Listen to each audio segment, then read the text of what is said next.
Weet je, er zullen altijd mensen zijn die jou zullen bekritiseren. Er zullen altijd mensen zijn die kritiek op je hebben. Ze gaan je bekritiseren vanwege je werk, je relaties, je leven, wat je zegt, hoe je het zegt, wat je doet, hoe je het doet en zelfs wat je niet zegt of doet. Precies. Er zijn mensen dat het is alsof het lijkt dat hun favoriete sport is om met de vinger naar jou te wijzen. Wen er maar aan, want het gaat nooit weg. Er zullen altijd van die mensen zijn in je leven. Probeer de zaken daarom positief te zien.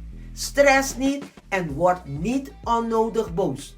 Probeer die arme mensen te begrijpen die niet de moed hebben om zelfs maar de helft van de dingen te doen die jij doet of hebt gedaan. En daarom bekritiseren ze jou. En precies daarom moet jij kalm blijven. Gewoon pinsik.